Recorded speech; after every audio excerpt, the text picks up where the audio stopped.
وہ اتنا مقدس، اتنا مطہر، اتنا پاکیزہ کہ آج تک یہ مکھیاں اس کے جسم اطہر پر کبھی نہیں بیٹھی۔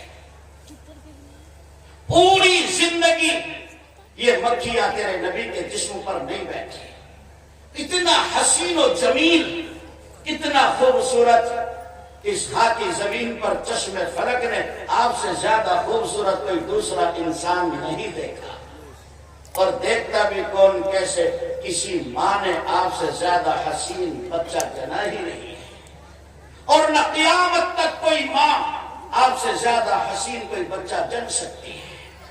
ایک صحابی فرماتے ہیں ایک مرتبہ 14ویں کا چاند چمک رہا تھا، وہ چاند دنیا کو اپنی ضیا پاشی سے منور کر رہا تھا۔ وہ کہتا ہے نبی کا دیوانہ، میں نے ایک نظر آمینہ کے لختے جگر کو دیکھا، ایک نظر آسمان کے چاند کو دیکھا، میری سمجھ میں نہیں آ پا رہا ہے، ارے یہ چاند زیادہ حسین و جمیل ہے یا آمینہ کا لخت جگر زیادہ خوبصورت ہے؟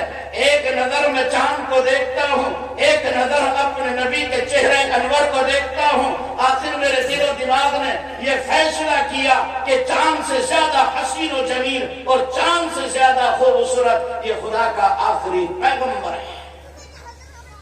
اور چاند سے تشبیہ دینا بھی بھلا کوئی انصاف ہے؟ چاند میں جھائیاں ہیں اور پیغمبر کا چہرہ صاف ہے۔ اور میں آپ کو سناتا ہوں، ابھی میرا پیغمبر دنیا میں نہیں آیا، بلکہ آپ کے والد گرامی کا نکاح اور شادی بھی نہیں ہوئی، ابھی وہ خدا کا آخری پیغمبر اپنے والد گرامی کی صلب اور پشت میں ہے، اور نبی کی عظمتوں کا ظہور ہوتا ہے۔ یہاں پر میرے محترم بہت ہی قابل قدر استاد حضرت مولانا قاری محمد یاسین صاحب تشریف فرما ہے، میں حضرت کی توجہ چاہتا ہوں۔ ابھی میرا پیغمبر اپنے باپ کی صلب میں ہے۔ حضرت عبداللہ ایک راستے سے گزر رہے تھے، آپ نے دیکھا کہ سامنے ایک یہودیہ عورت ہے جو اپنے وقت کی بہت بڑی عالمہ ہے۔ اس نے اللہ کے نبی کے والد گرامی سے یوں کہا، عبداللہ میں تم سے نکاح کرنا چاہتی ہوں۔ حضرت عبداللہ نے فرمایا، میں ایک عالی خاندان سے تعلق رکھتا ہوں، میں تیرے حسب نسب کو نہیں جانتا، میں ہر کس و ناکس سے شادی نہیں کر سکتا، میں آپ سے نکاح نہیں کروں گا۔ کچھ وقت کے بعد حضرت آمینہ سے آپ کا نکاح ہو جاتا ہے، دوبارہ حضرت عبداللہ کی ملاقات ہوئی۔ حضرت عبداللہ نے فرمایا، پہلے میں نے انکار کیا تھا، لیکن اب میں تم سے نکاح کرنا چاہتا ہوں۔ اس عالمہ یہودیہ عورت نے نبی کے والد گرامی کو اوپر سے نیچے تک دیکھا اور دیکھ کر کہنے لگی، عبداللہ پہلے تم نے انکار کیا تھا، اب میں انکار کرتی ہوں۔ تیری پیشانی میں جو نور چمک رہا تھا اب تیرے واسطے سے تیری بیوی کے رحم میں منتقل ہو چکا ہے، اب تیری پیشانی میں وہ نور نہیں ہے، اب میں تم سے نکاح نہیں کر سکتی۔ نبی اپنی باپ کے صلب اور پشت میں ہے اور تیرے نبی کی عظمت کا ظہور ہوتا ہے۔ والدہ کے شکم اور پیٹ میں آتے ہیں۔ میرے بھائیوں، میں آپ کو کس طرح سناؤں، جو ساری کائنات کا سہارا بن کر کے آیا تھا، وہ اس حال میں دنیا میں آتا ہے کہ والد گرامی کا سایہ سر سے اڑ چکا ہوتا ہے، جو سب کے ساتھ پیار و محبت کا برتاؤ کرنے کے لیے آیا تھا، جو سب کے لیے رحمت و شفقت کا علم بردار تھا، وہ اس دنیا میں اس حال میں آتا ہے کہ باپ کی شفقتوں سے محروم ہوتا ہے۔ مکے کی یہ تہذیب تھی، مکے کا یہ دستور تھا، مکے کا یہ تمدن اور معاشرت تھی کہ کوئی بیوہ عورت اپنے جسم اور کپڑوں میں خوشبو کا استعمال نہیں کرے گی۔ ایک مرتبہ اللہ کے پیغمبر کے دادا خواجہ عبد المطلب آپ کے پاس سے گزر گئے، تو انہیں ایسا لگا کہ میرے مرحوم بیٹے کی بیوی آمینہ نے خوشبو کا استعمال کیا ہے۔ انہوں نے اپنی بیوی سے جا کر کے کہا، نبی کی دادی سے کہا، تمہیں معلوم ہے میرا لخت جگر عبداللہ دنیا میں نہیں ہے۔ یہ مکے کی تہذیب ہے، کوئی بیوہ عورت خوشبو کا استعمال نہیں کرے گی۔ آج میرا بیٹا نہیں ہے، لگتا ہے کہ آمینہ نے خوشبو کا استعمال کیا ہے، تم آمینہ سے کہو وہ خوشبو کا استعمال نہ کیا کرے۔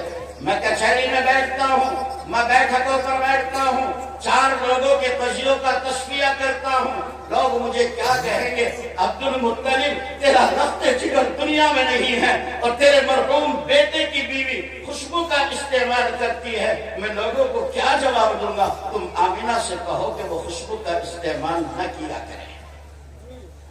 آپ کی دادی نے جو جواب دیا کیار کھیڑی کے مسلمانوں، وہ سننے کے قابل ہے۔ وہ فرماتی ہیں میرے سرتاج، میرے خاوند، میرے شوہر، آپ کا حکم سر آنکھوں پر، لیکن جب سے یہ میرے بیٹے کی بیوی حاملہ ہوئی ہے، آمینہ کا روب اور دبدبا میرے اوپر ایسا پڑتا ہے کہ میں آمینہ سے آنکھوں سے آنکھیں ملا کر بات کرنے کی ہمت نہیں کرتی، میں آمینہ سے نہیں کہہ سکتی، اس کے سامنے بولنے کی جرأت اور ہمت نہیں ہوتی، میرے بس میں نہیں ہے کہ میں آمینہ سے کچھ کہہ سکوں۔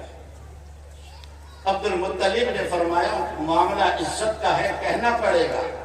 چنانچہ انہوں نے ہمت کی اور کہنے لگی بہو شاید تم اپنے خسر کے پاس سے گزر گئی ہوں گی، انہیں ایسا لگا کہ تم نے خوشبو کا استعمال کیا ہے، تمہیں معلوم ہے کہ یہ مکے کی تہذیب کے خلاف ہے، ہم تم سے گزارش کرتے ہیں تم خوشبو کا استعمال نہ کرنا۔ میرے نبی کی والدہ فرماتی ہیں اماں جان آپ کو معلوم ہے نہ میں بازار جاتی ہوں نہ میں مارکیٹ جاتی ہوں، میں نے کبھی خوشبو نہیں خریدی، نہ مجھے خوشبو کا شوق ہے، اللہ جانے معاملہ کیا ہے، جب سے یہ حمل میرے پیٹ میں آیا ہے میں راہ میں چلتی ہوں تو درخت میری طرف کو سایہ کرنے لگتے ہیں، میں راستے میں چلتی ہوں کسی پتھر پر قدم پہنچتا ہے وہ پتھر پگھل جاتا ہے، میں کنویں پر پانی بھرنے کے لیے جاتی ہوں، کنویں کا سارا پانی اوپر آ جاتا ہے، حد تو یہ ہے کہ جب میں رات کو بستر پر لیٹتی ہوں تو چاند میری گود میں سلامی دینے کے لیے اترنے لگتا ہے، حد تو یہ ہے کہ اللہ کی زمین پر اگر میں کہیں تھوک دیتی ہوں تو میرے تھوک سے بھی خوشبو مہکنے لگتی ہے۔ مجھے معلوم نہیں معاملہ کیا ہے، جب سے یہ حمل میرے پیٹ میں آیا ہے صورتحال یہ ہے کہ اللہ کی زمین پر اگر میں کہیں تھوک دیتی ہوں تو میرے تھوک سے بھی خوشبو مہکنے لگتی ہے۔ یہ مقام ہے آپ کے پیغمبر کا، یہ عظمت ہے آپ کے نبی کی کہ ابھی میرا پیغمبر دنیا میں نہیں آیا اور نبی کی عظمتوں کا ظہور ہوتا ہے۔ اپنی